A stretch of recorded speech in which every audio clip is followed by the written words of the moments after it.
मुसलमानों के 4 बड़े खलीफा अबू बकर, उमर, उस्मान और अली रज़ियल्लाहु अन्हु सिर्फ कुछ ही सालों के अंदर रोमन और पर्शियन एम्पायर को क्रश कर चुके थे, जिसके बाद मुसलमानों ने पर्शियन एम्पायर के कैपिटल को तो आसानी से फतह कर लिया था। अल्लाहू अकबर! लेकिन रोमन एम्पायर के कैपिटल को मुसलमान अगले 800 साल तक फतह नहीं कर सके। मुसलमानों के ये 4 खलीफा रोमन एम्पायर के कैपिटल के इतने करीब पहुंच चुके थे जहां से आगे बस थोड़ा सा ही और रास्ता था, लेकिन खिलाफत राशिदा कभी रोमन एम्पायर के कैपिटल तक नहीं पहुंच सके। खिलाफत राशिदा के बाद मुसलमानों के 5 बड़े बादशाहों ने रोमन एम्पायर के इस कैपिटल को फतह करने की कोशिश की, जिनमें से 4 बादशाह बुरी तरह फेल हो गए। लेकिन आखिर 5वें हमले में सिर्फ एक 21 साल के लड़के ने इस शहर को फतह करने के लिए एक बहुत बड़ी फौज बनाई, दुनिया की सबसे बड़ी तोप बनाई। Basilica, it's huge. This thing's a monster. और इस शहर को फतह करने के लिए दुनिया की हिस्ट्री में पहली बार लोगों ने कश्तियों को समंदर पर नहीं बल्कि पहाड़ों पर चलते हुए देखा।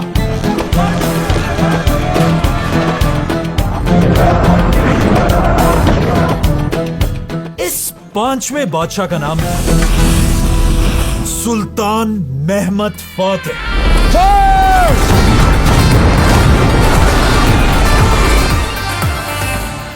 आज दुनिया में एक शहर ऐसा है जो पिछले 2000 सालों में सिर्फ और सिर्फ 2 बार फतह हुआ है। मतलब ये एक ऐसा शहर है जो 1000 सालों में सिर्फ एक बार ही फतह किया जा सकता है। इस शहर का नाम हम सब बहुत अच्छी तरह जानते हैं क्योंकि इस शहर का नाम है इस्तांबुल, जो आज हमारे मुसलमान दुनिया के सबसे मजबूत सेंटर्स में से एक है। अल्लाह bizimle beraberdir dedi। लेकिन इस्तांबुल हमेशा से ऐसा नहीं था, बल्कि आज से ऑलमोस्ट 2000 साल पहले ये शहर सबसे पहले दुनिया की सबसे बड़ी सुपर पावर ने फतह किया था, द ग्रेट रोमन एम्पायर। जैसे ही रोमन एम्पायर ने यह शहर फतह किया, उन्हें पहले ही दिन से इस शहर की इंपॉर्टेंस का अच्छी तरह पता था, क्योंकि इस शहर के 3 साइड्स पर समंदर था और सिर्फ एक ही साइड से जमीन का रास्ता था। इसीलिए रोमन एम्पायर के बादशाहों ने इस शहर के फ्रंट पर एक बहुत ही लंबी और स्ट्रॉन्ग दीवार बनाई, और इस दीवार के बाद रोमन एम्पायर ने इसके सामने एक और दीवार बनाई। और जब इन 2 दीवारों से भी रोमन एम्पायर का दिल नहीं भरा, उन्होंने इन दोनों के सामने एक तीसरी दीवार भी बनाई, और इन तीनों दीवारों के सामने रोमन एम्पायर ने एक बहुत बड़ा खंदक बना के उसे पानी से भर दिया। अब ऑफ कोर्स रोमन एम्पायर को पता था कि यह शहर अब उनसे दुनिया में कोई भी नहीं छीन सकता। इसीलिए रोमन एम्पायर ने इस शहर को अपना नया कैपिटल बनाया और इस शहर का नाम रखा कॉन्स्टेंटिनोपल। और यही वो शहर था जहां से उस जमाने की सबसे बड़ी super power, the great Roman empire, पूरी दुनिया को अपने कंट्रोल में रखती थी। इसी तरह अगले कई सदियों तक यह शहर कॉन्स्टेंटिनोपल रोमन एम्पायर से कोई नहीं छीन सका। लेकिन आखिर 300 साल बाद आहिस्ता आहिस्ता दुनिया में एक नई ताकत तेजी से आगे बढ़ रही थी। दुनिया की इस नई ताकत का नाम था खिलाफत। रसूलुल्लाह सल्लल्लाहु अलैहि वसल्लम ने फरमाया था कि मेरी उम्मत की वो फौज जो सबसे पहले कॉन्स्टेंटिनोपल पर हमला करेगी वो फौज सीधा जन्नत जाएगी। आप सल्लल्लाहु अलैहि वसल्लम की इस हदीस से मुसलमानों को हमेशा के लिए एक नया ख्वाब मिला। रोमन एम्पायर के कैपिटल को फतह करने का ख्वाब, जिसके बाद खिलाफत राशिदा तो रोमन एम्पायर के इस कैपिटल तक नहीं पहुंच सकी। लेकिन खिलाफत राशिदा के बाद 5 मुसलमान बादशाह ऐसे थे जिन्होंने इस शहर को फतह करने की कोशिश की। सबसे पहले हजरत मुआविया ने कॉन्स्टेंटिनोपल की तरफ अपनी फौज भेजी और मुसलमानों की कश्तियों और फौज ने हर तरफ से यह शहर घेर लिया। लेकिन जैसे कि हम पहले ही बता चुके हैं, कॉन्स्टेंटिनोपल की 3 साइड्स पर लंबी लंबी दीवारें थी। मतलब कॉन्स्टेंटिनोपल को सिर्फ और सिर्फ एक ही साइड से फतह किया जा सकता था और इस साइड तक पहुंचने के लिए मुसलमान सिर्फ कश्तियों पर ही जा सकते थे और इसे कहा जाता था द गोल्डन हॉर्न। इसीलिए मुसलमानों की कश्तियां तेजी से गोल्डन हॉर्न की तरफ रवाना हुई। लेकिन जैसे ही मुसलमान करीब हुए, अचानक उनकी सारी कश्तियां रुक गई, क्योंकि गोल्डन हॉर्न के बिल्कुल फ्रंट पर रोमन एम्पायर ने एक साइड से दूसरी साइड पर एक बहुत बड़ी चेन लगाई हुई थी। इस चेन को गौर से अपने जहन में रखें, क्योंकि इसी एक चेन की वजह से अगले 800 साल तक मुसलमान ये शहर फतह नहीं कर सके। मुसलमान बहुत कोशिश के बाद भी इस चेन को क्रॉस नहीं कर सके और मुसलमान बुरी तरह ये जंग हार गए। हजरत मुआविया के 40 साल बाद बनु उमैया के एक और बादशाह ने एक बार फिर इस शहर पर हमला करने की कोशिश की, जिसका नाम था सुलेमान। जिसके बाद दूसरी बार मुसलमानों ने यह शहर हर तरफ से घेर लिया। लेकिन एक बार फिर मुसलमान उसी तरह गोल्डन हॉर्न की इस चेन को क्रॉस नहीं कर सके और मुसलमानों की यह फौज भी ऑलमोस्ट पूरी की पूरी तबाह हो गई। और ये दूसरी कोशिश भी मुसलमान बुरी तरह हार गए। इस तरह 2 बार बुरी तरह हारने के बाद आने वाले मुसलमान बादशाहों को समझ आई कि कॉन्स्टेंटिनोपल को फतह करना इम्पॉसिबल है। इसीलिए आने वाले 700 साल तक किसी भी मुसलमान बादशाह ने इस शहर पर दोबारा हमला करने की थोड़ी सी भी हिम्मत नहीं की। आखिर 700 साल बाद अब दुनिया बिल्कुल बदल चुकी थी और दुनिया में मुसलमानों की एक नई ताकत आहिस्ता आहिस्ता सामने आ रही थी। और मुसलमानों की इस नई ताकत का नाम था उस्मानिया सल्तनत।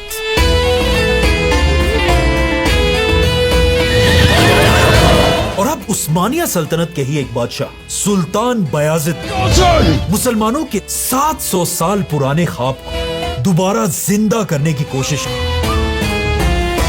और इस तरह मुसलमान एक बार फिर कॉन्स्टेंटिनोपल की तरफ रवाना हुए। मुसलमानों ने कॉन्स्टेंटिनोपल को फिर से हर तरफ से घेर लिया।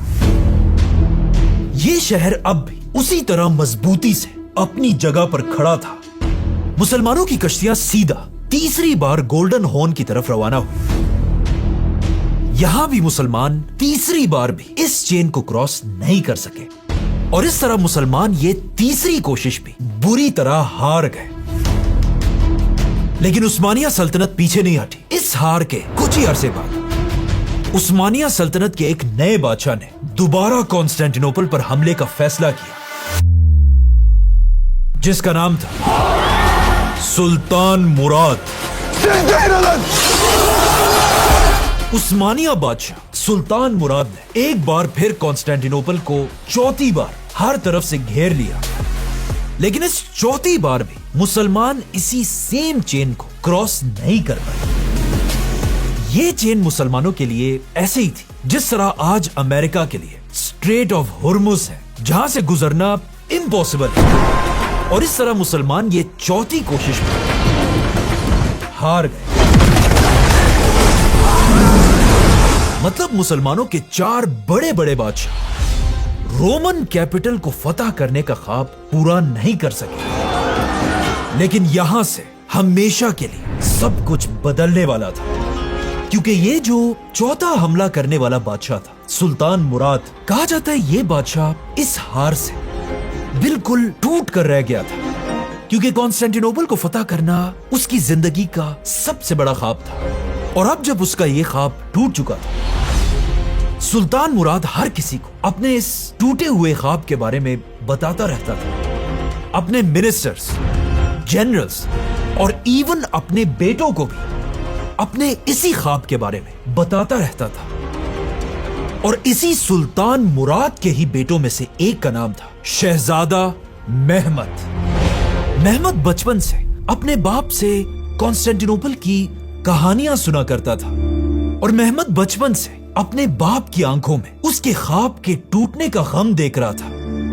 और ऑफ कोर्स यहीं से महमद को उसकी जिंदगी का मकसद मिला।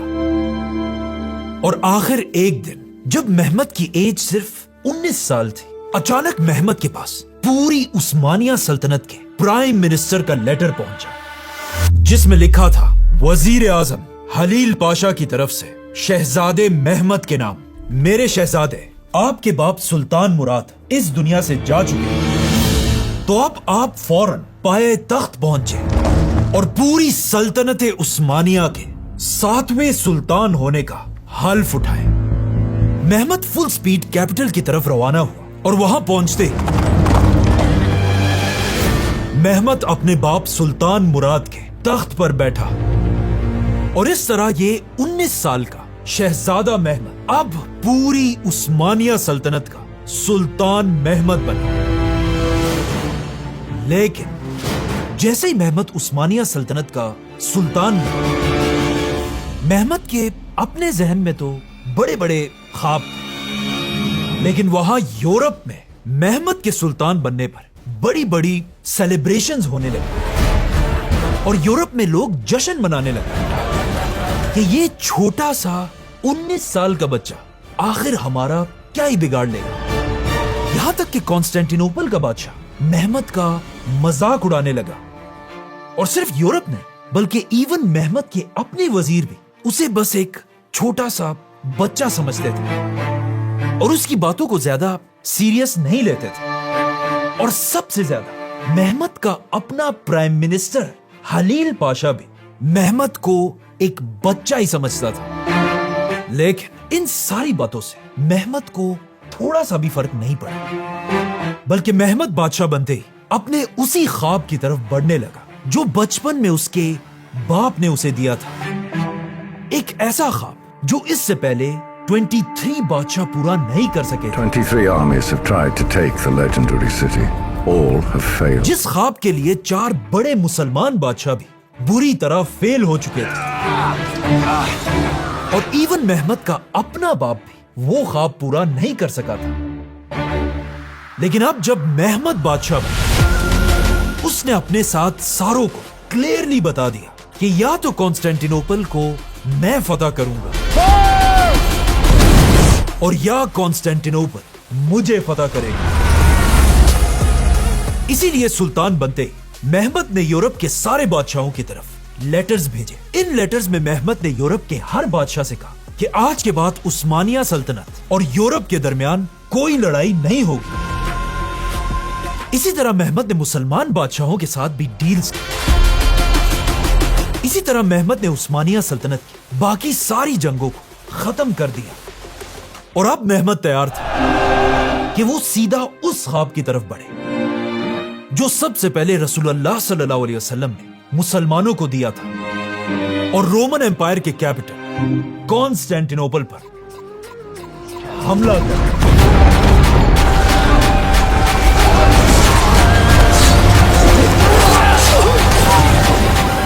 तो सबसे पहले महमद ने कॉन्स्टेंटिनोपल के बिल्कुल पास ही एक नया किला बनाने का हुक्म दिया और इस किले को कहा जाने लगा द थ्रोट कटर, क्योंकि इस एक किले से कॉन्स्टेंटिनोपल का सारा खाने पीने का रास्ता बंद कर दिया था और इस शहर को गर्दन से पकड़ लिया था। जिसके बाद महमद ने उस्मानिया की पूरी फौज को जंग के लिए रेडी होने का हुक्म दिया और फिर महमद ने उस्मानिया की पूरी नेवी को भी हमले के लिए तैयार किया। लेकिन महमद को अच्छी तरह पता था कि इससे पहले भी कॉन्स्टेंटिनोपल पर बड़ी बड़ी फौजें और नेवीज हमला कर चुके हैं और हर हमला बुरी तरह फेल हो चुका है। इसीलिए महमद सिर्फ अपनी आर्मी और नेवी से ज्यादा एक ऐसे एटम बॉम्ब की तलाश में था जो एक ही वार में कॉन्स्टेंटिनोपल की 1000 साल पुरानी लंबी लंबी दीवारों को गिरा दिया। और आखिर मेहमत को यह हथियार मिल गया। मेहमत जब ये सब कुछ सोच रहा था, अचानक एक दिन यूरोप का एक क्रिश्चियन साइंटिस्ट कॉन्स्टेंटिनोपल में रोमन बादशाह के दरबार पहुंचा। यह आदमी कोई आम आदमी नहीं था, बल्कि ये उस जमाने के यूरोप के सबसे बड़े इंजीनियर्स में से एक था। इस आदमी ने रोमन बादशाह को एक ऑफर दी कि मैं आपके लिए एक ऐसी तोप बना सकता हूं जो अब तक की दुनिया की सबसे बड़ी तोप होगी। इससे पहले दुनिया में इतनी बड़ी तोप कभी नहीं बनी। I can make you the biggest cannon the world has ever seen. और इस तोप का नाम होगा basilica. Basilica. It's huge. This thing's a monster. ये सुनकर रोमन बादशाह ने कहा कि Yeah, that'd be amazing. लेकिन इस साइंटिस्ट ओरबन ने रोमन बादशाह से कहा कि ये तोप कोई छोटी मोटी सस्ती चीज नहीं है। ये तोप बनाने के लिए आपको मुझे बहुत ज्यादा पैसा देना होगा। तो रोमन बादशाह ने ओरबन से कहा कि बताओ कितना, जिस पर ओरबन ने कहा ओरबन ने बादशाह से कहा कि आपको मुझे 10,000 डुकेट्स देने होंगे, जो आज ऑलमोस्ट 100 करोड़ रुपए बनते हैं। मतलब 100 करोड़ रुपए की सिर्फ एक तोप। ये सुनकर रोमन बादशाह ने उसे कहा कि हमारे पास यहाँ जहर खाने के पैसे नहीं है, तुम्हें कहां से इतना पैसा देंगे। तो ओरबन ने कहा ठीक है, नो प्रॉब्लम। ओरबन ने बादशाह के सामने से अपने सारे डिजाइन्स उठा लिए, जिसके बाद ओरबन अब इस गरीब रोमन एम्पायर के बादशाह को छोड़कर उस जमाने के एक असल रिच बादशाह की तरफ रवाना हुआ, सुल्तान मेहमत की तरफ। और अब सुल्तान मेहमत के दरबार में पहुंचकर ओरबन ने यही सेम ऑफर मेहमत के सामने रखी और मेहमत को बताया कि मेरी ये तोप बेसिलिका 8 मीटर लंबी हो। 8 meters long. 8 मीटर मतलब अगर इस तोप को सीधा खड़ा कर दिया जाए, ये ऑलमोस्ट 3 स्टोरी बिल्डिंग के बराबर होगी। मेहमत ने इस साइंटिस्ट से पूछा कि तुम तो एक क्रिश्चियन हो, तो फिर तुमने ये ऑफर रोमन बादशाह को क्यों नहीं दिया? Easy mentions to Constantine. जिस पर ओरबन ने मेहमत से कहा कि मैं ये ऑफर रोमन बादशाह के पास भी लेकर गया था, लेकिन रोमन बादशाह की इतनी औकात ही नहीं है कि वो मेरी इस बेसिलिका को अफोर्ड कर सके। The emperor was unable to pay. ये सुनकर मेहमत मुस्कुराने लगा और फिर ओरबन से कहा कि तुम्हें जो भी चाहिए मैं देने के लिए तैयार हूं। इस तोप को 3 महीने के अंदर अंदर तैयार करो। और इस तरह दुनिया की सबसे बड़ी तोप बेसिलिका पर काम शुरू हुआ। और जैसे ये तोप तैयार हुई, मेहमत अपनी पूरी फौज और नेवी को लेकर मुसलमानों की तरफ से कॉन्स्टेंटिनोपल पर 5वें हमले के लिए रवाना हुआ।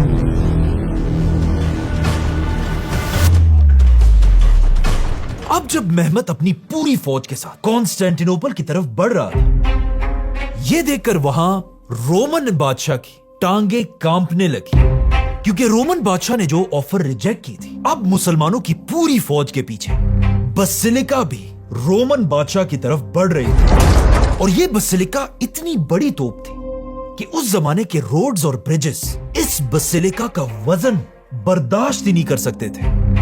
इसीलिए मेहमत ने सिर्फ इस बेसिलिका के लिए अपने कैपिटल से कॉन्स्टेंटिनोपल तक नए रोड्स और ब्रिजेस बनाए। जैसे जैसे मेहमत आगे बढ़ रहा था, यह देखकर रोमन बादशाह, जो अब तक मेहमत को एक बच्चा समझता था, अब मेहमत से डरने लगा। और रोमन बादशाह ने पूरे यूरोप के हर बादशाह की तरफ लेटर्स भेजे और उनसे भीख मांगने लगा कि प्लीज आकर अपने क्रिश्चियन भाई को इन मुसलमानों से बचाएं। लेकिन किसी भी बादशाह ने इस मुश्किल वक्त में रोमन एम्पायर की मदद नहीं की, क्योंकि इससे पहले मेहमत ने इन सारे बादशाहों को गिफ्ट्स और गोल्ड भेज भेज कर अपना दोस्त बना दिया था। आखिर जब रोमन बादशाह को और कोई रास्ता नहीं मिला, उसने मजबूरन एक लेटर यूरोप के सबसे ताकतवर आदमी की तरफ भेजा, क्रिश्चियनिटी का लीडर पोप। पोप ने आखिर रोमन एम्पायर की मदद के लिए पूरे यूरोप से एक बहुत बड़ी फौज जमा करना शुरू कर दिया। और ऐसा ऐसा मेहमत के खिलाफ यूरोप में एक बहुत बड़ी क्रिश्चियन फौज तैयार होने लगी। और अब जब यह फौज तैयार हो रही थी, पोप ने पहले ही अपना सबसे बड़ा गिफ्ट रोमन बादशाह की तरफ भेज दिया। और इस गिफ्ट का नाम था जेवानी जस्टिनियानी। यस, जितना मजे का इसका नाम है उतना ही एक बहादुर जनरल था। जस्टिनियानी के पहुंचते ही रोमन बादशाह ने इसे पूरी सिटी के दीवारों का डिफेंडर बना दिया और अब इसी ने ही यह शहर महमद से बचाना था। और आखिर इसके कुछ ही अरसे फाइनली उस्मानिया सल्तनत की पूरी फौज कॉन्स्टेंटिनोपल के पास पहुंच गई। और यहां पहुंचते ही सबसे पहले महमद ने रोमन बादशाह की तरफ एक मैसेज भेजा Sultan Mehmed will spare. और उसे बताया कि मेरी फौज तुमसे बहुत ज्यादा बड़ी है, तो अब लड़ने के बजाय अच्छे बच्चों की तरह सरेंडर करो। लेकिन रोमन बादशाह कॉन्स्टेंटीन को अच्छी तरह पता था कि ये शहर बड़े बड़े बादशाह फतह नहीं कर सके, तो ये छोटा सा 21 साल का बच्चा क्या ही कर लेगा, और उसने सरेंडर नहीं किया। जैसे ही महमद को इसकी खबर मिली, महमद ने अपनी पूरी फौज को एक जगह जमा होने का हुक्म दिया। इस वक्त महमद की एज सिर्फ 21 थी और जैसे ही इसकी फौज खड़ी हुई, महमद सबके सामने आया और अपनी जिंदगी की पहली स्पीच शुरू की। मेरे शेरों, ये उस्मानिया सल्तनत मेरे और आपके बाप दादाओं ने बहुत ही मेहनत से बनाई है और पहले ही दिन से मेरे दादा सुल्तान उस्मान खान का एक ही ख्वाब था कि एक दिन हम रोमन एम्पायर को दुनिया से हमेशा के लिए खत्म करेंगे। और एक दिन दुनिया में ऐसा आएगा कि ये कॉन्स्टेंटिनोपल रोमन एम्पायर का नहीं बल्कि उस्मानिया सल्तनत का कैपिटल होगा। मेरे शेरों, हमें अच्छी तरह पता है कि आज से 800 साल पहले रसूल अल्लाह सल्लल्लाहु अलैहि वसल्लम ने फरमाया था कि एक दिन तुम मुसलमान कॉन्स्टेंटिनोपल को जरूर फतह करोगे। क्या होगी वो फौज और क्या होगा उस फौज का leader? What a wonderful leader will her leader be. अपने बादशाह की जबान से रसूलुल्लाह सल्लल्लाहु अलैहि वसल्लम की हदीस सुनकर उस्मानिया फौज का एक एक सिपाही महमद के लिए अपनी जान देने के लिए तैयार हुआ।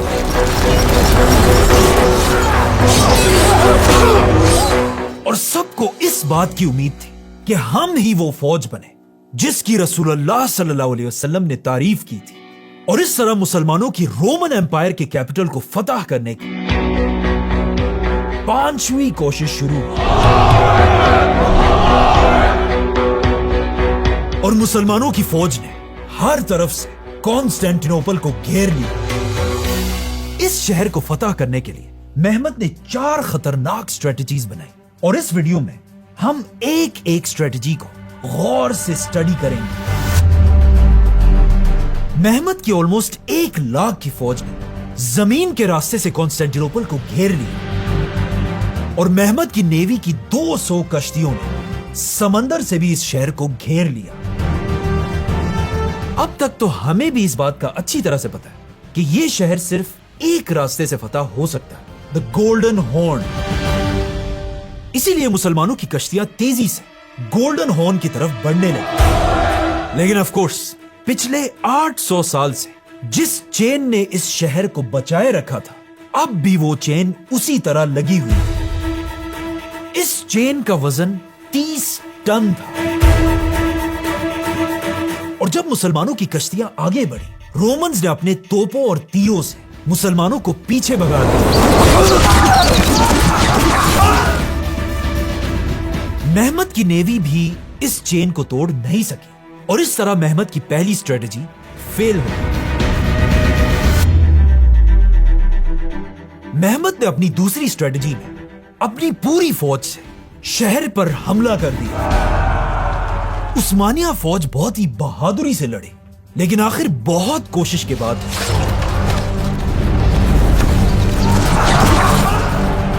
जेवानी जस्टिनियानी ने मुसलमानों की फौज को एक कदम भी आगे बढ़ाने नहीं दिया। The Turks come in and Justiniani fights them off ये लड़ाई इतनी सख्त थी कि आहिस्ता आहिस्ता हजारों मुसलमान शहीद होने लगे। और यहां पर महमद और मुसलमानों को समझ आई कि आखिर इस शहर को पिछले 800 साल में क्यों फतह नहीं किया जा सका। और इस तरह कुछ ही देर में कॉन्स्टेंटिनोपल की लंबी दीवारों के सामने हजारों मुसलमान शहीद हो गए। लेकिन महमद की यह फौज इतनी खतरनाक थी कि उस वक्त शहर के अंदर से एक रोमन फौजी कहता है कि हम जब भी किसी उस्मानी फौजी को अपने तीरों से मारते थे, 2 और फौजी उसकी डेड बॉडी को उठाने के लिए वापस मैदान में आते थे। और जब हम उन्हें भी मार देते थे, उनके पीछे भी और उस्मानी फौज आती थी। यह रोमन फौजी लिखता है कि उस्मानिया की फौज अपनी जान देने के लिए तैयार हो जाती थी, लेकिन उन्हें यह बात कबूल नहीं थी कि वो अपने भाई को इसी तरह मैदान में छोड़ दें। लेकिन इस सब के बाद भी महमद की दूसरी स्ट्रेटेजी बुरी तरह फेल हो गई। लेकिन महमद को अच्छी तरह पता था कि उसे बहुत जल्द कुछ बड़ा करना होगा, क्योंकि अगर उसने ये शहर जल्द फतह नहीं किया तो पोप की आर्मी यूरोप से पहुंचकर मुसलमानों पर हमला कर देगी और महमद का ख्वाब भी बिल्कुल अपने बाप की तरह टूट जाएगा। तो अब 2 फेल्ड स्ट्रेटजीज के बाद महमद ने अपनी तीसरी स्ट्रेटजी पर काम शुरू किया। जब समंदर और जमीन दोनों से यह शहर फतह नहीं हुआ तो महमद ने एक नया प्लान बनाया कि अब वो जमीन से नहीं बल्कि जमीन के नीचे से इस शहर को फतह करेगा। इसीलिए महमद ने अपनी फौज को हुक्म दिया कि जमीन के नीचे से टनल्स बनाना शुरू कर, ऐसे टनल्स जो जमीन के अंदर से कॉन्स्टेंटिनोपल की लंबी लंबी दीवारों के नीचे से सीधा शहर के अंदर पहुंच जाए और हमारी फौज इन टनल्स के अंदर से अचानक शहर के अंदर पहुंच जाए, जिसके बाद इन टनल्स पर काम शुरू हुआ। यह स्ट्रेटजी इतनी जबरदस्त थी कि मुसलमान वाकई में जमीन के अंदर से कॉन्स्टेंटिनोपल की लंबी लंबी दीवारों को क्रॉस करते हुए शहर के बिल्कुल नीचे पहुंच गए। लेकिन जैसे ही महमद का यह तीसरा प्लान कंप्लीट होने वाला था, किसी तरह इन टनल्स की खबर रोमन एम्पायर के बादशाह तक पहुंची और बादशाह ने हुक्म दिया कि इससे पहले कि मुसलमान इन टनल से हम पर हमला करें, इन सारे टनल्स के अंदर तेल डालकर आग लगा दी जाए। रोमन्स की फौज किसी तरह जमीन खोदकर इन टनल्स तक पहुंची, जहां अब भी बहुत सारे उस्मानिया सोल्जर्स थे और रोमन्स ने इन सबको आग लगा दी। महमद के इन टनल्स में सारे सोल्जर्स जलकर राख हो गए और इस तरह महमद की ये तीसरी स्ट्रेटजी बुरी तरह फेल हो गई।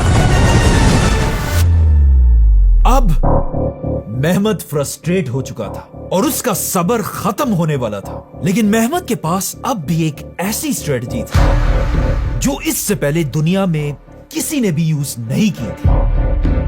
महमद की चौथी और आखिरी स्ट्रेटजी उस जमाने की दुनिया की सबसे बड़ी तोप, द ग्रेट बसिलिका।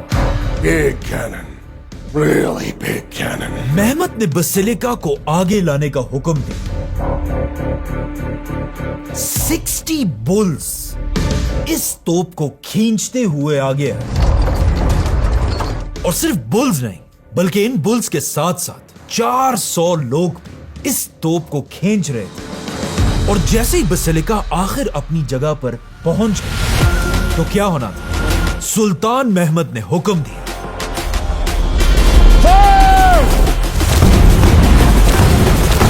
बसिलिका का सिर्फ एक गोला 600 किलोग्राम का होता था।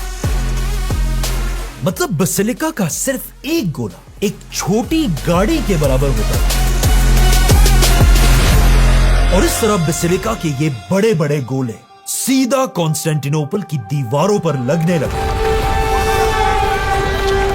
अब तक कॉन्स्टेंटिनोपल की दीवारों को पिछले 1000 साल से तोपों के गोलों से कोई फर्क नहीं पड़ता था, लेकिन पहली बार बसिलिका के गोलों ने कॉन्स्टेंटिनोपल की दीवारों को क्रश करना शुरू किया।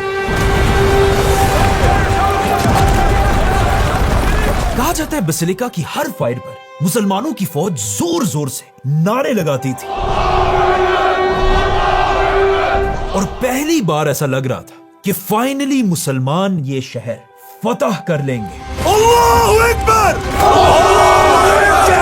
लेकिन यहां पर एक बहुत बड़ा मसला था, मुसलमानों में नहीं बल्कि ये मसला बेसिलिका के अपने डिजाइन में था।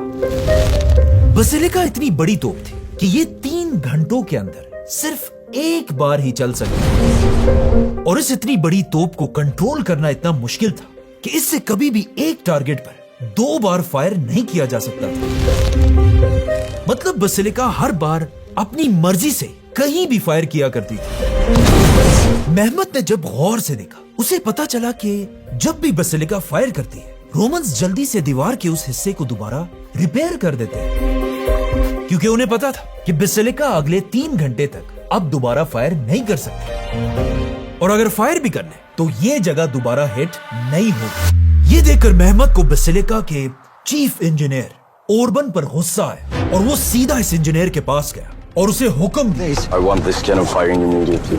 लेकिन ओरबन ने जवाब दिया, The barrel is cracking. लेकिन मेहमत ने कहा नहीं, अभी इसी वक्त बेसिलिका को चलाओ।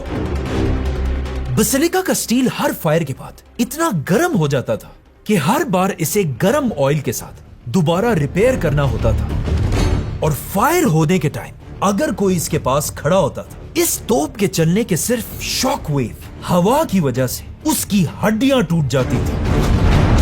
लेकिन यहां मसला यह था कि बेसिलिका मेहमत की आखिरी स्ट्रेटेजी और आखिरी उम्मीद थी, वरना इसके बगैर मेहमत के पास और कोई प्लान नहीं था। इसीलिए मेहमत के ही ऑर्डर्स में बेसिलिका को बार बार चलाया जाने लगा,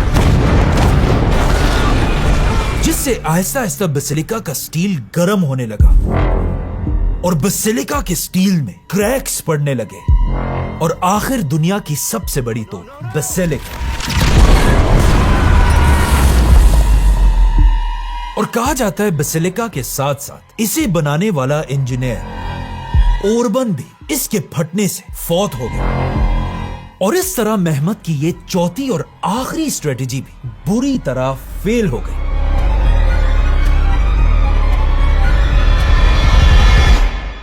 और दूसरी तरफ पोप की आर्मी भी बिल्कुल कॉन्स्टेंटिनोपल के करीब पहुंचने वाली थी। अब तक तो मुसलमानों में लड़ने का बहुत जज्बा था,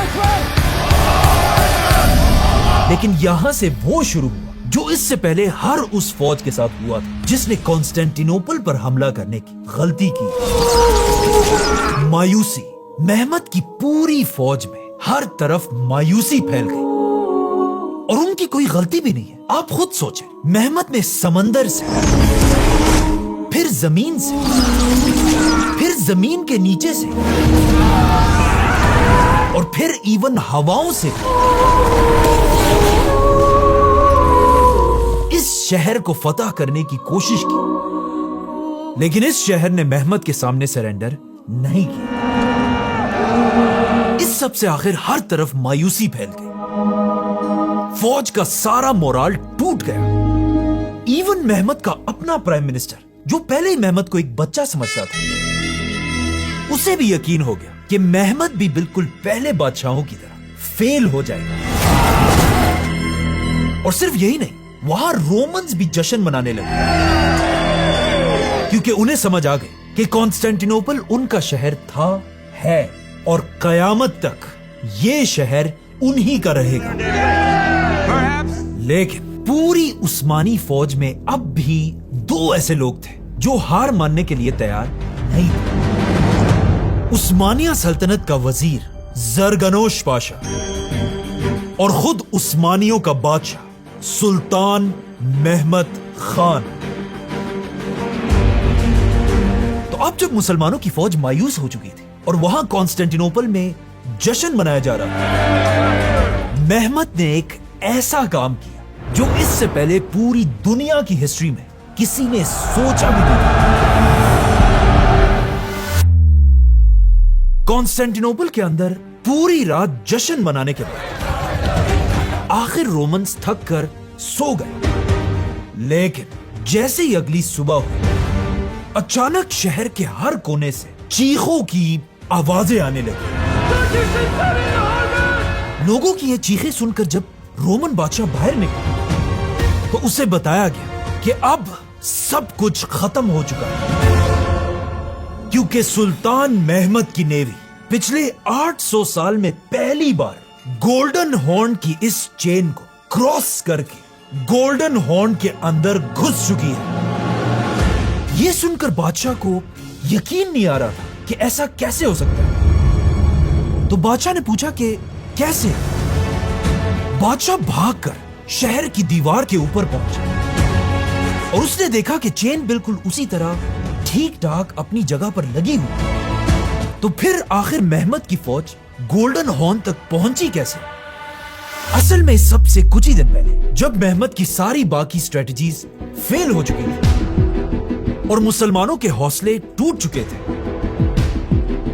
उसी वक्त महमद ने अपने बेस्ट जनरल जरगनोश पाशा को अपने पास बुलाया और उसे एक ऐसा प्लान बताया जो इससे पहले पूरी दुनिया में कभी नहीं हुआ था।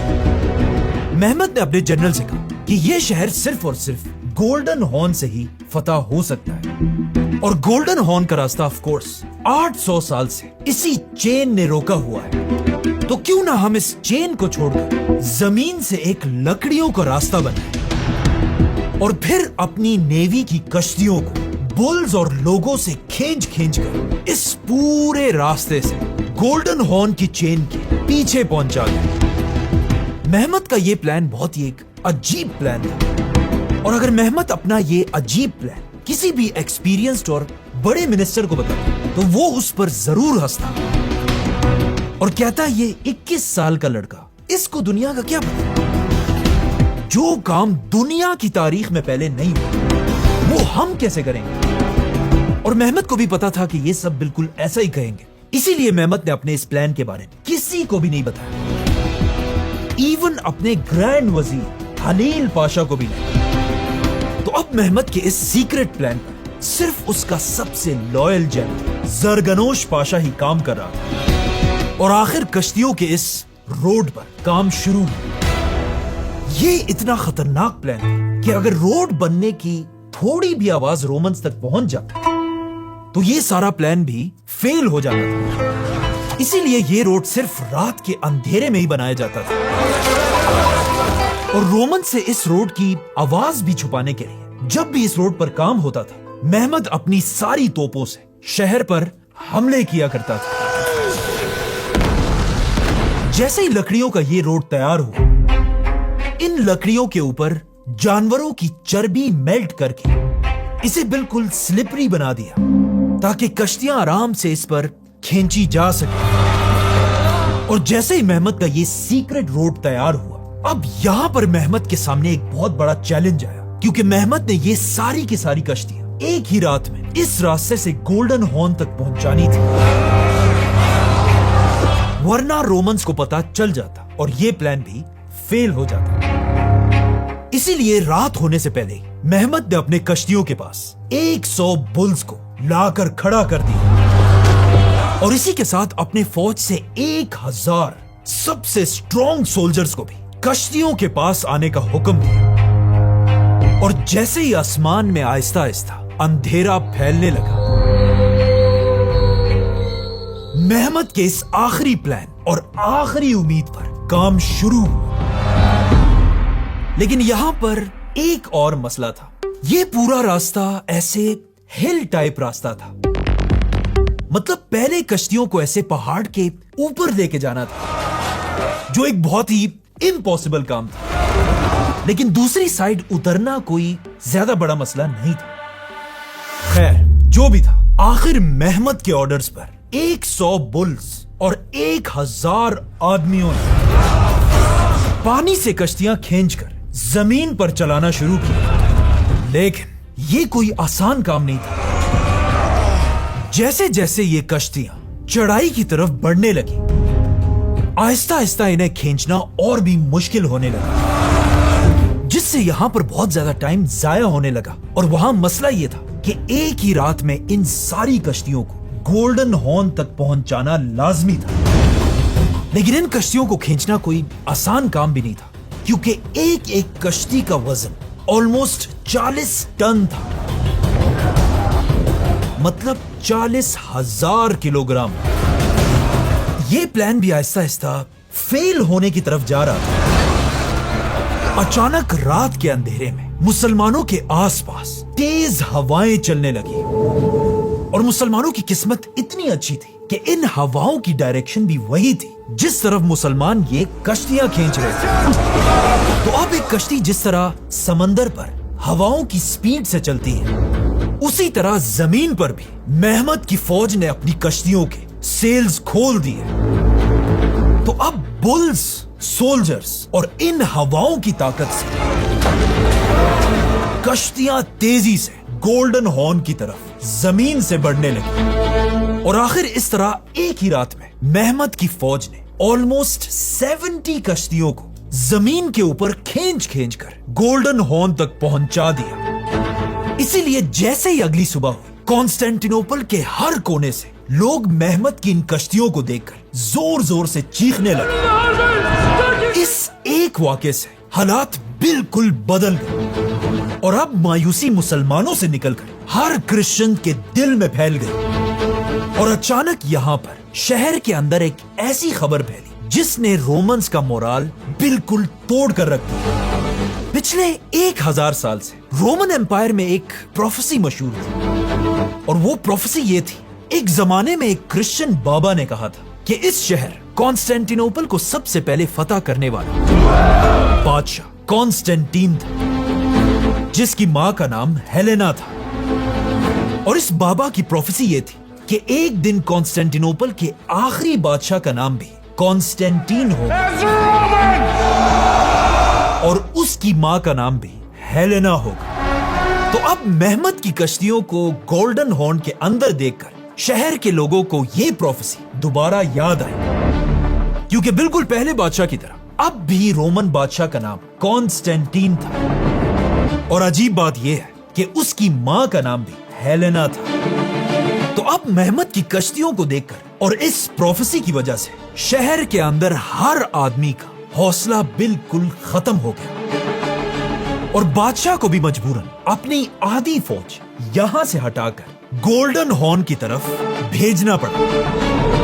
अब तारीख में पहली बार कॉन्स्टेंटिनोपल की दीवार पर सिर्फ आधी फौज खड़ी थी और यह देखकर मेहमद ने भी एक बार फिर पूरी फौज के सामने फतह से पहले अपनी आखिरी स्पीच की और मेहमद ने फिर से अपनी पूरी फौज को रसूलुल्लाह सल्लल्लाहु अलैहि वसल्लम की उस हदीस की याद दिलाई कि एक दिन मुसलमान कॉन्स्टेंटिनोपल को जरूर फतह करेंगे। क्या होगी वो फौज और क्या होगा उसका लीडर।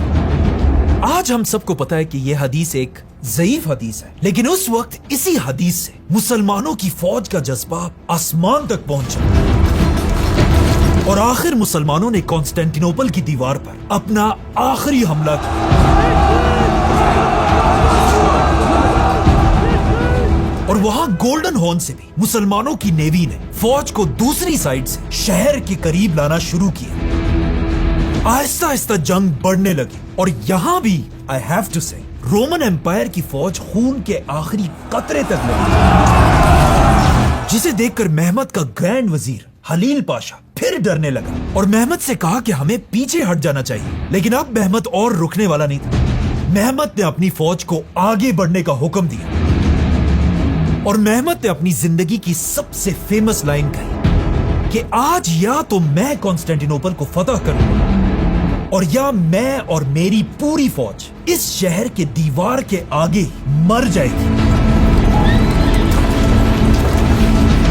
आखिर इसी तरह जंग चलती रही और किसी को भी समझ नहीं आ रही थी कि आगे क्या होने वाला है। अचानक मुसलमानों की फौज से कुछ बहादुर सोल्जर्स आगे बढ़े और किसी तरह पहली बार कॉन्स्टेंटिनोपल की लंबी दीवार के ऊपर चढ़े और आखिर इन्हीं में से एक ने 800 साल में पहली बार कॉन्स्टेंटिनोपल की दीवार के ऊपर उस्मानिया सल्तनत का झंडा लगाया और इस झंडे को देखते ही मुसलमानों की बाकी फौज ने और भी सख्त हमला किया। यह देखकर कॉन्स्टेंटिनोपल का जनरल जस्टिनियानी जंग से पीछे हटा और शहर छोड़कर भागने लगा और बाकियों ने रोमन बादशाह से भी कहा कि अब और ये शहर नहीं बच सकता, आप भी अपनी जान बचाकर भाग जाएं। लेकिन यहां पर रोमन एम्पायर के आखिरी बादशाह कॉन्स्टेंटीन ने कहा नहीं, जो भी अपनी जान बचाना चाहता है वो जा सकता है, लेकिन जो भी मौत से नहीं डरता वो मेरे साथ आए और उस्मानियों के खिलाफ खून के आखिरी कतरे तक लड़ने के लिए तैयार हो जाए। और इस तरह ऑलमोस्ट 2000 साल पुरानी द ग्रेट रोमन एम्पायर के आखिरी बादशाह ने अपने कैपिटल को बचाते बचाते अपनी जान दे दी और रोमन बादशाह के गिरते आखिर मुसलमान 800 साल की कोशिश के बाद कॉन्स्टेंटिनोपल के अंदर घुस गए। जो काम 23 बड़े बड़े बादशाह नहीं कर सके, एक 21 साल के लड़के ने वो कर दिखाया। मेहमत अपनी पूरी फौज के साथ कॉन्स्टेंटिनोपल एंटर हुआ और इस दिन सुल्तान मेहमत को एक नया नाम मिला, फातेह। सुल्तान मेहमत फातेह। मेहमत ने कॉन्स्टेंटिनोपल के सबसे बड़े चर्च हाया सोफिया को एक मस्जिद में कन्वर्ट किया और वहां पहली अजान दी गई, जो आज तक उसी तरह हर दिन दी जाती है।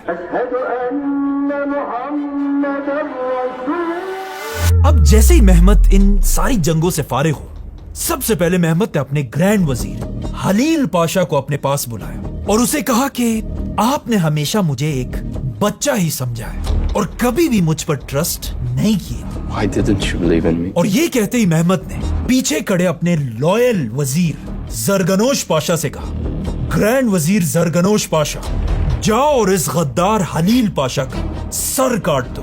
Grand Vizier. और आज से तुम जरगनोश पाशा पूरी उस्मानिया सल्तनत के वजीर आजम हो।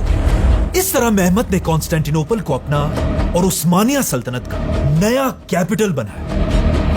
मेहमत ने पूरी मुसलमान दुनिया की तरफ लेटर्स भेजे, जिसमें एक लेटर मेहमत ने मक्का के सबसे बड़े स्कॉलर की तरफ भी भेजा और उन्हें बताया कि आखिर 800 साल बाद रसूलुल्लाह सल्लल्लाहु अलैहि वसल्लम की ख्वाहिश पूरी हो चुकी है और मुसलमानों ने रोमन एम्पायर के बादशाह का शहर फतह कर लिया। और इस तरह द ग्रेट रोमन एम्पायर आखिर दुनिया से हमेशा के लिए खत्म हो गया और दुनिया में एक नई सुपर पावर बनी, द ग्रेट ऑटोमन एम्पायर।